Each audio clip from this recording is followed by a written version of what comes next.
La ventana de Overton. La ventana de Overton, ¿verdad? Según la inteligencia artificial, es un modelo político que describe el rango de ideas y políticas que son consideradas aceptables o viables por la mayoría de la población en un momento dado, volviéndose desde lo impensable a lo político, a través de la normalización social, influenciada por la repetición en medios y debates, y que puede ser manipulada para cambiar las percepciones públicas sobre temas tabú o radicales, como ocurrió con el matrimonio igualitario o el Brexit. Bueno, eso te dice la inteligencia artificial.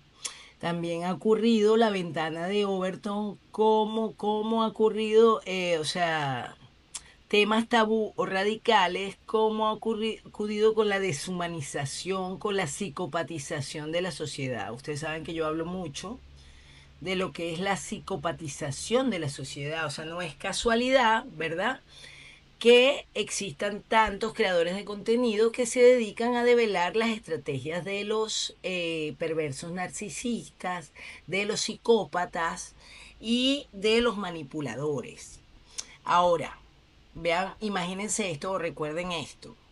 En los años 90, a finales del siglo XX, que fue conocido como uno de los siglos más sangrientos de la historia, porque durante el siglo XX ocurrieron las dos guerras mundiales, ¿verdad? Donde, ya les digo, las élites cogieron esta manía de bombardear a los civiles y bueno, ya existían las bombas, etcétera. Se normalizó, ¿verdad?, la crueldad con los semejantes, pero la crueldad por omisión en ese momento. O sea, la ventanita de Overton, ¿verdad?, se empezó a abrir para hacernos aceptar que hubiese países muy ricos y personas que se estuvieran muriendo de hambre, ¿no? Se nos enseñó en aquella época, por ejemplo, me acuerdo, Michael Jackson y un poco de cantantes se reunieron para cantar We Are the World, We Are the Children, por la hambruna que había en Somalia. Había una hambruna, se decretó una hambruna. ¿Y cómo era posible una hambruna en Somalia? Cuando en el mundo habían tantos recursos, cuando habían tantos alimentos, cuando la gente botaba tantos alimentos, ¿verdad? Este, bueno, pero en aquella época, ¿verdad? La gente se sentía culpable la gente que vivía bien en los países del primer mundo se sentía muy culpable porque sabían que es probable que en un país que en un continente tan rico como África, ¿verdad? Si no había comida, era por la explotación indiscriminada de los países colonialistas, ¿verdad?, con Inglaterra a la cabeza y todas las potencias europeas y Estados Unidos, ¿no? Entonces, bueno, la gente se sentía un poco culpable, aunque no eran directamente culpables de estas situaciones, ¿no? Pero transcurrió eso y llegamos al 2025, el primer cuarto de siglo del siglo XXI, ¿verdad? Se cumple un cuarto de siglo del siglo XXI, donde se ha llegado a una psicopatización de la sociedad. ¿Por qué? Porque antes te decían, antes cuando empezaron los psicópatas y los asesinos en serie, para explicarte cómo era el funcionamiento de un psicópata, te decían que el problema de los psicópatas era que no tenían empatía, que no tenían sentimientos, ¿verdad? Que eran personas que no experimentaban las emociones como los demás, ¿verdad?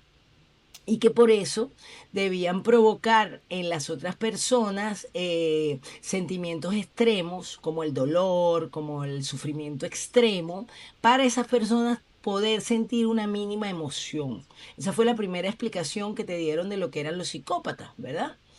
¿Qué pasó? Que parece ser que los controladores descubrieron, si la gente deja de sentir empatía, deja de sentir compasión, los volvemos psicópatas. ¿Cómo hacemos eso?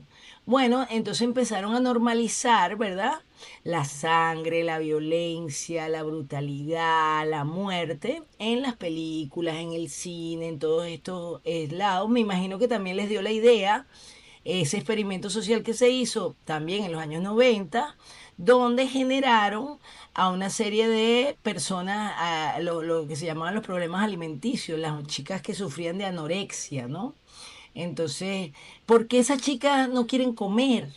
En los países del primer mundo había chicas que se negaban a comer y se veían gordas en el espejo. Yo siempre creí que ese era un problema de culpa, ¿no? De culpa inconsciente, de culpa del inconsciente colectivo. Las chicas jóvenes, los adolescentes que todavía tienen muchos sentimientos, que son jovencitos, los niños, ¿verdad? Se sentían muy culpables por vivir en sociedades muy opulentas y ver que había gente en otro lado del mundo que se moría de hambre. Yo siempre atribuí la anorexia a eso, pero el sistema lo atribuyó a que veían modelos muy flaquitas y entonces ellas querían ser tan flaquitas como las modelos. Esa es la explicación superficial de la anorexia. Pero si nos ponemos a pensar, pudiera ser un sentimiento de culpa, ¿no? Pero resulta que luego de que se enteraron de esto, dijeron, bueno, ahora se prohíbe que las modelos sean tan flacas para que la gente no sufra de eso. Pero dijeron, coño, pero si podemos hacer eso, podemos, por ejemplo, desviar la atención de los problemas reales, por ejemplo, el hambre, la explotación, las salvajadas, la esclavitud, ¿no? Que llevaron, por ejemplo, todas estas empresas que se deslocalizaban en el primer mundo y dejaban sin trabajo a las personas del primer mundo y se iban a explotar y a saquear a los niños, mujeres y jóvenes del tercer mundo, ¿verdad? Y a pagarles sueldos de miseria y a tenerlos ahí cosiendo pelota. Por ejemplo, un niñito de Bangladesh, ¿verdad? Cosiendo una pelotita de fútbol de Adidas para que a un jugador de fútbol se le pagaran millones por darle pataditas a esa pelotita, ¿no? Mientras un niñito en la India, pues tenía que morirse de hambre fabricando esas pelotas y contaminarse con la pega y no sé qué. Como se dieron cuenta de que esto era algo que iba a provocar también culpa o iba quizá a despertar la conciencia de la gente, empezaron a decir que porque un jugador de fútbol ganaba más que un médico. Pero a nadie se le ocurrió decir por qué un jugador de fútbol, ¿verdad? Gana tantos millones y por qué promociona una cosa donde explotan niñitos pequeños. No, vamos a desviarlo a lo de los médicos. Y como eso funcionó, dijeron, bueno, ¿qué podemos hacer para que la gente deje de estar mirando esos crímenes, ¿verdad? Y se centre en cosas más banales y más estúpidas. Porque si queremos tener psicópatas en la sociedad, tenemos que hacer que vayan perdiendo paulatinamente la empatía, ¿no? Entonces vamos a generar problemas falsos, problemas inexistentes, como por ejemplo el acoso terrible a los homosexuales, ¿no? De repente, en el siglo XXI, cuando ya parecían superados todos esos prejuicios, cuando ya las mujeres estaban insertas en el mercado laboral, en los países occidentales, en los países desarrollados, ¿verdad? Eh, las mujeres se dieron cuenta que habían sido muy explotadas por los hombres y también los homosexuales, cuando ya en España había triunfado Almodóvar y todo el cine era súper gay y súper tal, se dieron cuenta que los pobres homosexuales sufrían muchísimo, ¿no? Esto sirvió para desviar la atención del hambre, de la explotación, de la esclavitud, de todas estas cosas, de la contaminación, de todas estas cosas terribles que en realidad estaban sucediendo en el mundo. Pero no, vamos a pintarle un arco iris y vamos a poner muchos niños a sufrir porque no los aceptan como son, cuando ya se aceptaba a todo el mundo como son, como era, pero no. Y para que a las niñas no les diera anorexia, vamos a también crear un problema de que las niñas obesas no las acepten también como son, que ellas no se acepten como son porque están enfermas y no pueden entrar, no caben en un asiento de un carro, ¿verdad? Entonces vamos a desviar la atención a la gordofobia, al LGBT, al feminismo y así desviamos la atención de los verdaderos problemas. Pero además vamos a bombardear a la gente con películas y cosas terribles, gore. Por ejemplo, le dieron el Oscar a Seven, ¿no fue? Y salió Tarantino y se normalizó el gore, se normalizó la sangre, la violencia, la brutalidad, ¿no? Se normalizaron las historias de psicópatas, salió Asesinos por Naturaleza y se creó toda una cultura de lo divertido que era matar gente, ¿no? De lo libres que eran los psicópatas, de lo rebeldes que eran las personas que no tenían sentimientos por los demás, de lo poderoso, y en todas las revistas cuando te explicaban como cuáles eran las características de un psicópata, ¿verdad? Te decían que normalmente los CEOs, los directivos de las empresas y los políticos tenían que tener rasgos importantes psicópatas, porque todos tenemos rasgos de psicópatas, todos somos egoístas, ¿verdad? Pero los psicópatas solo piensan en sí mismos, son ensimismados, ¿no? Y llegamos al año 2025 y entendemos con lo que está pasando en Palestina, donde están masacrando a la gente brutalmente, ¿verdad? Las mismas personas que durante toda la mitad final del siglo XX se estuvieron quejando del holocausto y de lo malísimo que era Hitler y de lo mala que era la humanidad y de lo malo que era el antisemitismo y de lo mala que fue la reina Isabel, esa gente, y de cómo habían sufrido, y bueno, vimos todas las películas, parece que eran los únicos que habían sufrido en el mundo, fue muy curioso. En la Segunda Guerra Mundial murieron 60 millones de personas, ¿verdad? Pero solo 6 millones de personas obtuvieron pagos y perdón de la humanidad, y tienen museos y tienen vainas para recordar el sufrimiento que experimentaron. No los 7 millones que murieron en Ucrania, no los millones que murieron por los yemeres rojos en Camboya, no los millones que murieron por la revolución de Mao, que fueron muchos más, como 20 millones mataron en China. Esos no. Solo 6 millones de personas, que además no eran 6 millones, pero se prohibió hacer esa cuenta, se prohibió. Y solo esas personas sufrían. Bueno, y llegamos al siglo XXI, ¿verdad?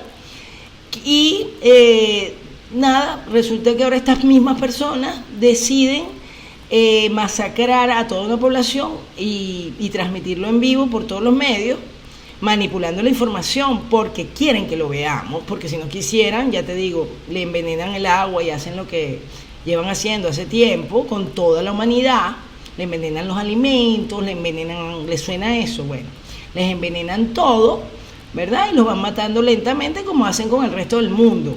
Pero no, por alguna razón les interesa que veamos cómo masacran y escoñetan a esta gente, cómo lo dicen, ¿verdad? Cómo dicen que por 50 rehenes o por 1000 personas muertas, ellos pueden matar a 70.000 y desplazar a 2 millones y tratarlos como animales y cortarles el agua y tirarles comida envenenada, y permiten que yo en Venezuela me entere de que eso está pasando. Que tal y como está la información, sabemos que si no quisieran que yo me enterara, yo no me enteraría, ¿no? Yo estaría ahí preocupada por la granofobia, por los adolescentes a los que les salen granos y que los maltratan en el colegio porque tienen un grano aquí.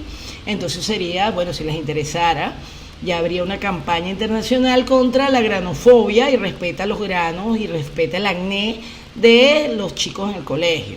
Pero bueno, por alguna razón con el LGBT y el feminismo y todas estas pajas, ya les basta y la gordofobia les basta para tener a la población distraída con estos problemas pendejos.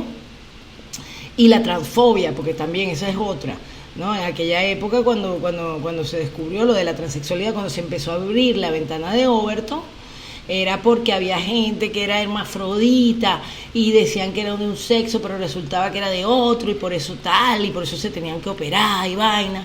Pero bueno, llegamos al 2025 y no, es que la gente puede tener el cuerpo perfectamente de hombre y todas sus hormonas y sus huesos y sus genes masculinos, pero están equivocados.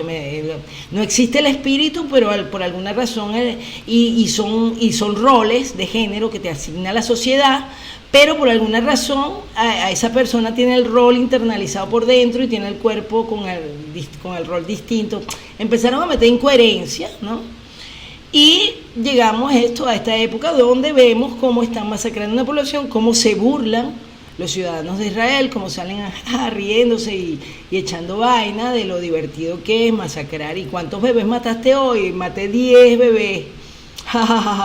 O decirle a la gente, no, tuvimos que bombardear el colegio porque habían terroristas abajo de los 500 niños que estaban en el colegio, había un terrorista escondido que no lo logramos matar, por eso tuvimos que bombardear el colegio siguiente y el hospital siguiente. Claro, aquí lo que te están diciendo es son subnormales, son retrasados, pero yo se los digo porque estoy probando hasta qué punto son retrasados, porque acabo de hace nada, en 2020, les dije que respirar era malo y les dije que acompañar a sus abuelos en su muerte era malo, y les dije que aunque a los niños no se les pegaba había que vacunarlos contra eso, y aunque a los niños no les hacía nada mejor vacunarlos para que les diera miocarditis, pero y vi que funcionó y vi que todo el mundo me paró bola, ¿verdad? Entonces digo, bueno, ya que estamos, vamos a andar a calzón quitado y vamos a mostrarles de lo que somos capaces, de cómo matamos a esta gente delante de todo el mundo, ¿verdad? Y de cómo ya no hay We Are the World, We Are the Children. Antes la gente acumulaba dinero para darle comida a los que se estaban muriendo de hambre, ¿vale? Ahora hay gente que defiende que maten a gente no solo de hambre, sino bombardeada, a niños, a todo el mundo, y oyes a gente aparentemente normal, aparentemente buena, diciéndote, no, es que van a ser terroristas cuando crezcan, entonces mejor matarlos. No llegan a decir mejor matarlos porque son muy hipócritas, porque lo que se ha fomentado es la hipocresía. Pero bueno, imagínense cómo ha cambiado el mundo. Entonces yo creo que en vez de ventana de Overton, deberíamos llamarlo la ventana de Jack el Destripador, o la ventana de Netanyahu, o la ventana, o no la ventana, el hueco del infierno, ¿verdad? El hueco del infierno, el agujero negro del sionismo. ¿Qué les parece? En vez de la ventana de Overton, el agujero negro del sionismo. Porque además ya pues esto es una muestra de que el espíritu de la humanidad está francamente pervertido, que más del 60-70% de la población ya es psicópata, porque es incapaz de sentir empatía. Ya antes, bueno, si tú querías matar niños, eras discretito, ¿no? Pero ya ahora no, ya se burlan de frente. Entonces, bueno, un poco como ha evolucionado, ¿no? El espíritu humano en los últimos, a finales del siglo XX, a principios, el primer cuarto del siglo XXI. Hasta aquí esta edición de La Doctrina del Shock, el agujero negro de Netanyahu o la ventana de Overton ya no es lo que era.